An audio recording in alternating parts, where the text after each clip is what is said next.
¿Cómo se sintieron en el ejercicio? ¿Y qué es bien? ¿Qué las hace sentir bien?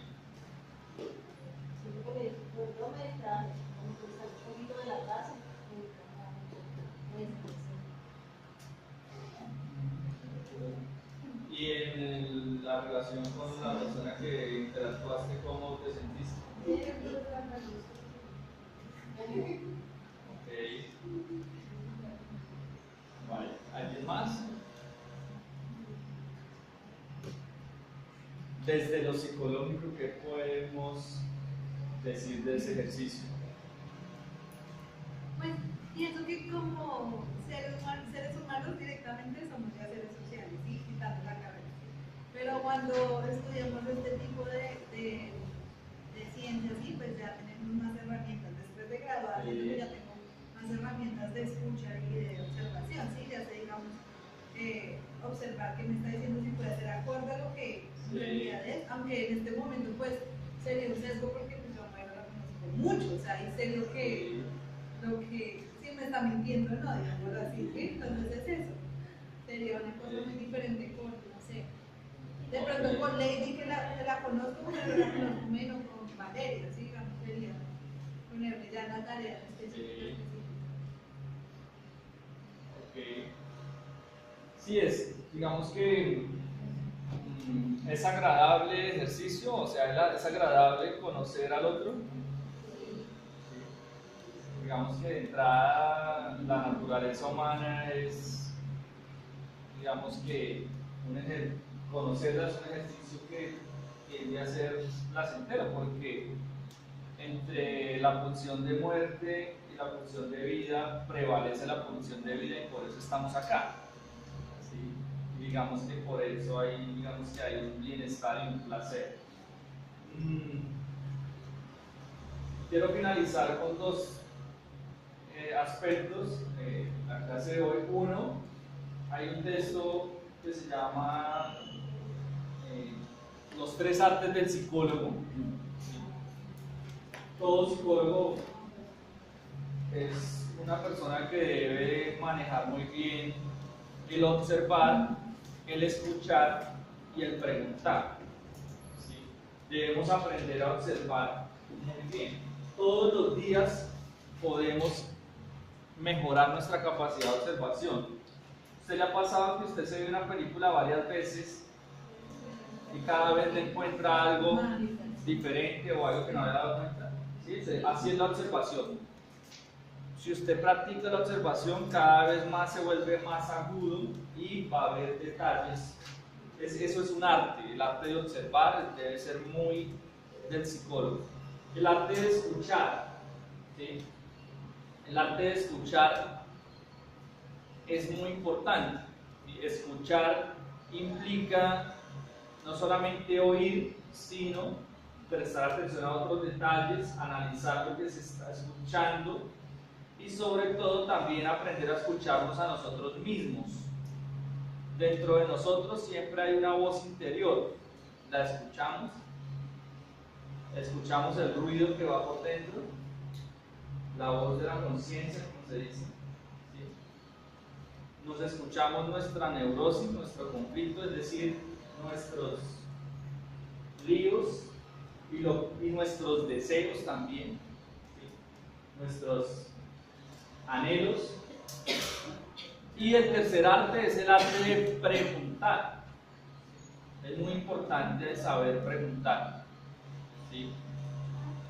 En una pregunta puede ir una interpretación.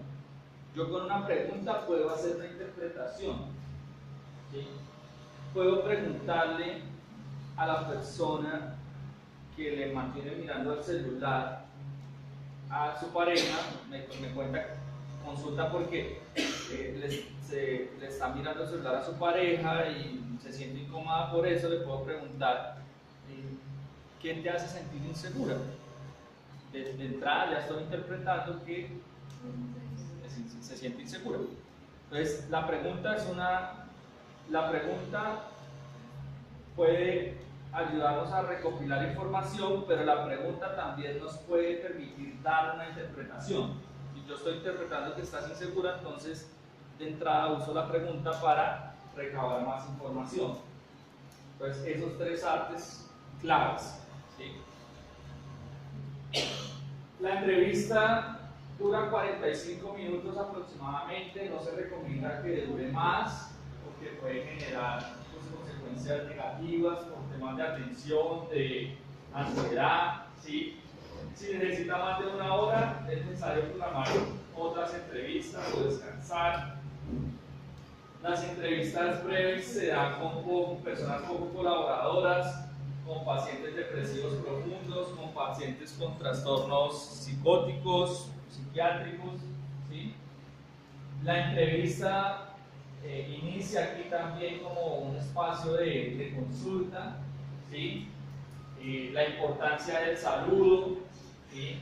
Natural, adaptado a las manifestaciones clínicas del paciente. No recibiremos sonrientes al depresivo o serios al eufórico. ¿Sí? Exceso de cortesía, no es un encuentro social, no es un encuentro de amiguis. Entonces digamos que debe haber una amabilidad, pero pues siempre guardando, digamos que unos límites de una relación de consulta.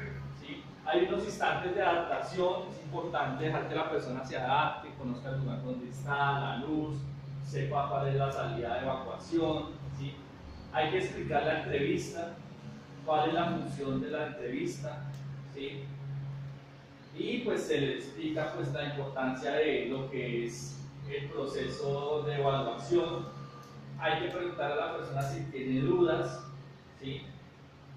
Los datos de identificación, ya lo vimos, la anamnesis que hay que construir. La pregunta inicial, ¿sí? Dice que es una pregunta con respuesta fácil, no amenazante y abierta, no debe ser mecánica. ¿Sí? ¿Qué le trae por acá? ¿Por dónde empezamos? ¿Sí? No se recomienda qué problema tiene, que lo lleva a consultar de salud mental, qué dificultades tiene, en qué puedo ayudar, qué le pasa, por qué viene a visitar. El por qué es una pregunta juzgativa. Entonces, ¿por qué? El por qué hay que tener precaución al usarlo, porque puede ser una pregunta juzgativa. Prestar atención, saber escuchar es un arte, ya lo dijimos, supone entender al que pues, está dispuesto a comprender y ayudar al paciente. Las intervenciones pues deben ser relacionadas con lo que dice el paciente. Si el paciente me está hablando de que estuvo viajando a Canadá y yo le pregunto que si le gustan las matemáticas, entonces pues digamos que debe haber una coherencia entre la conversación, ¿no? Entre lo que está hablando y lo que yo también pregunto. El contacto visual a la medida, tener en cuenta el lenguaje no verbal, los silencios también son importantes, indican reflexión, analizarlos. No dejar de lado los documentos que trae el paciente, ¿sí? Cuando el paciente trae exámenes.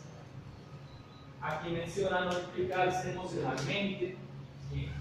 Por el tema del respeto a la objetividad. Digamos que se recomienda pues eso y se recomienda no atender a familiares del paciente. ¿Sí? Digamos que estos son unas recomendaciones que tienen que ver también con un enfoque. La confidencialidad, ya hablamos del consentimiento informado, ¿sí?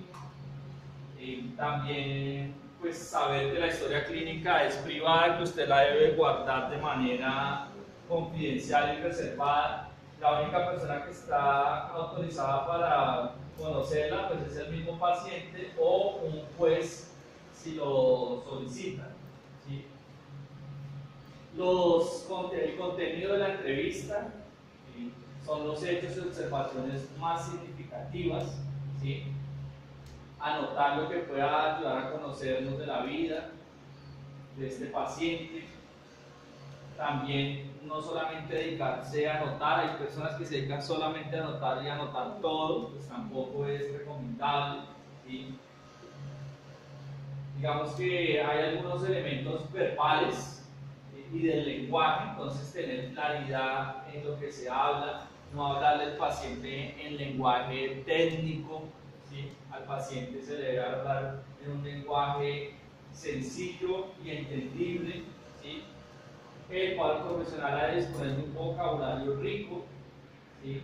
Respecto pues, a las diferentes terminologías, ¿sí? La comunicación no verbal, hay que tener en cuenta el lenguaje no verbal del paciente y el nuestro, ¿sí? El tema de, pues también aquí nos muestra cómo en la persona con depresión, el terapeuta se puede dar cuenta de cómo aumenta su motricidad, digamos que antes de que el paciente lo note, ¿sí? Evitar las interrupciones, no usar el celular en la entrevista. Aquí hay unos conceptos de parafrasear. Parafrasear es repetir la idea que menciona el paciente con otras palabras para darle como una retroalimentación. Entonces, si la persona nos está diciendo, es que yo me siento mal porque mi esposo me pega, ¿sí? Lo que usted me quiere decir es que su esposo me pega y por eso usted se siente mal. Y eso, ahí le estoy parafraseando, o sea, le estoy diciendo lo mismo que ella me dice, pero con otras palabras. Y eso se hace con el fin de corroborar, a ver si estamos comprendiendo de manera adecuada. Recapitular, entonces hacer un resumen de todo lo que se ha hablado, eso ayuda también como a ubicar a la persona, ¿sí? El tema de preguntas abiertas, preguntas cerradas, ¿sí? Las preguntas abiertas pues son, digamos que, más ricas en recabar información, ¿sí? Las preguntas cerradas son pues preguntas más para detalles, datos, ¿sí? El clarificar, si hay algo que usted no entiende, pues es importante que pregunte y que no se quede con la duda, ¿cierto? Confrontar, entonces poner de manifiesto contradicciones existentes en las narrativas del paciente. Puede señalar discrepancias entre un contenido del discurso verbal y la descripción verbal del comportamiento. Entonces, cuando el paciente, digamos que está diciendo algo que no es coherente, que es contradictorio, cuando se contradice, pues es importante confrontarlo, entonces mostrarle que está en unas ocasiones dando una opinión y después dando otra opinión que es contraria, ¿sí? Es importante, digamos, que la confrontación, ¿sí? Aquí dice no presionar, no precisa hablar de ese asunto si se tiene incómodo al hacerlo, pues no obligar a nadie que no quiera hablar de un tema en específico, de un abuso o de un episodio traumático. Ya vimos pues el tema de la historia clínica, ya hablamos del tema de observación y